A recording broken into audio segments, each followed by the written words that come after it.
League is a lot more mental. You know, we only had one live practice yesterday, but it's all the hours that you're in the gym.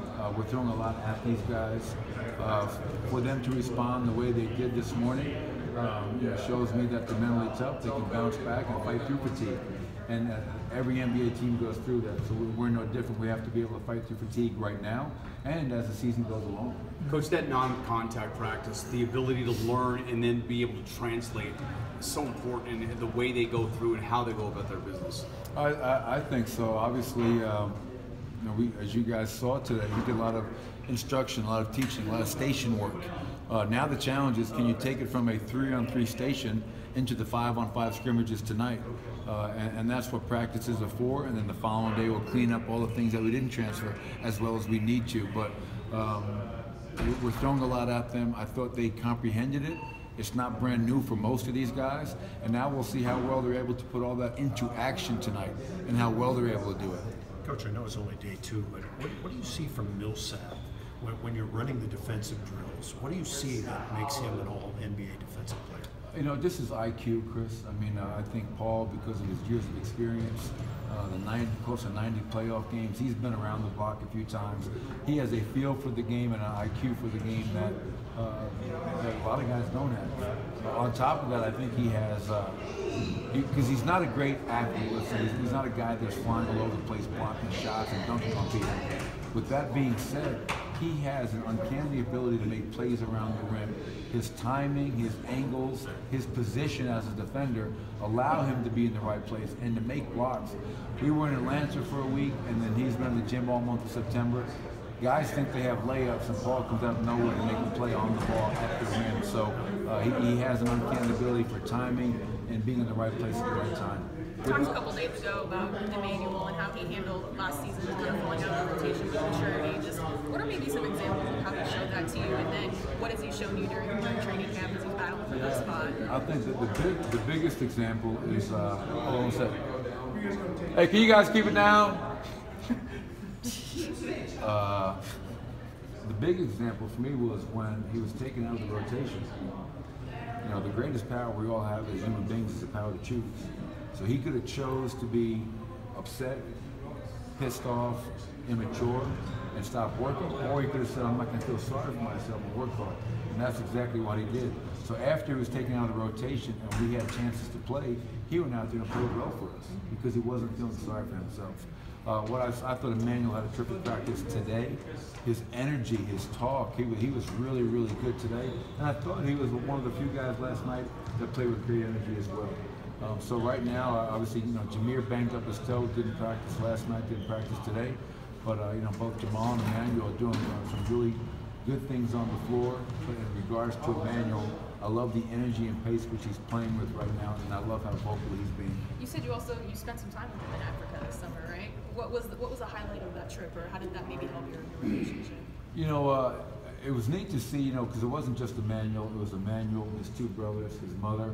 The special part of that trip, was for me to see them. That was the first time they had been back to Africa since they left the Democratic Republic of the Congo. So just to see how, what an experience it was for them as a family.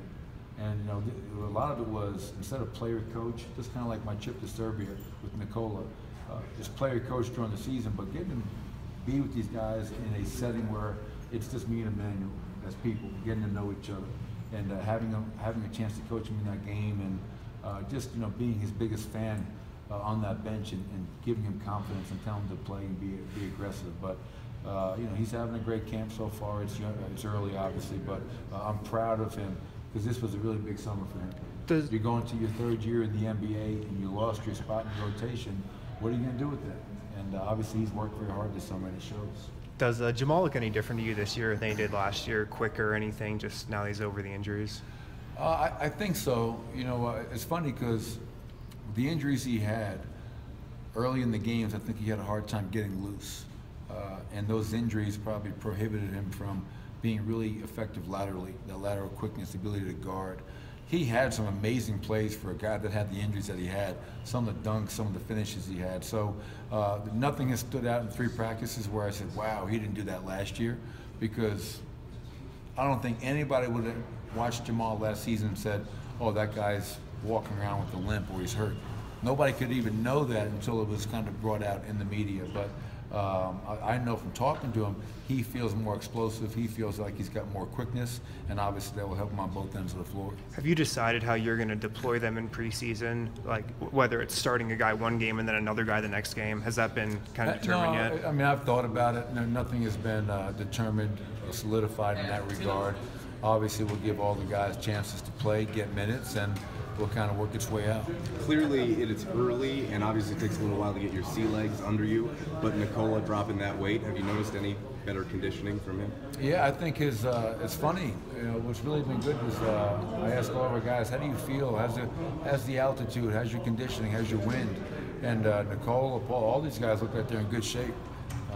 Obviously tonight will be great because we're going to get up and down a lot, and that's going to be the true test. Can they play extended minutes up and down in the altitude? But I think Nikola dropping the weight he has, getting stronger, is aided in his conditioning, and I think all the other guys have come into camp. Back in the day, guys came into camp to get into shape, and you can't do that anymore, especially this year with the preseason being so much shorter. You have to come into camp in good shape and use camp to get into great shape. And I think a lot of our guys have used the summer to be in the best shape they can be. Coach Wancho, I know you talked about kind of limiting his minutes coming into camp just because of his off-season play, but from what you've seen of him so far, have you seen his game develop because of everything he was doing abroad? Yeah, it's tough. We held Wancho out today, just because of, it's not just physical fatigue, it's also mental fatigue. When you're in a gym for our summer league, then you go right back and you're in July, all of August into September. That is a long summer, that's a long grind. I do see a confident young man coming back, first time playing on the national team, starting, playing alongside Kyle and Mark and Sol. And playing against some great teams. And I know they only won the bronze medal, and a lot of people in Spain expected a gold medal, but that's a lot to be proud of for his first time playing national ball. But I haven't, it's so early, Ali, I haven't been like, said, wow, he's added this, he's added that. The biggest thing I see is the confidence in which he's playing with. The other day you mentioned that his team is quiet and that some of the assistants have kind of brought that up to you, just that coming in brand new. Who was the first person that mentioned it to you, and then maybe what have you guys tried to do in training camp just to get guys to talk a little bit more? Well, we said it a lot last year, the guys that were on the staff and how important it is for us to find a way to get our talk going. But then when you have Calvin Booth or you have David Adelman, Bob Weiss, they've all kind of said it. The first time it came really up was when we were in Atlanta, when we had the voluntary minicamp, and Calvin Booth and David Adelman were both, we have a very quiet team, and and not even just talking on defense, just like usually when you play ball, I know I grew up, everybody was talking smack to each other. Like, we have a very, a polite group that doesn't talk a whole lot. But it has not been an issue. We have done drills that require communication, and our guys have done a good job of communicating so far. Hopefully that continues to transfer into the live games.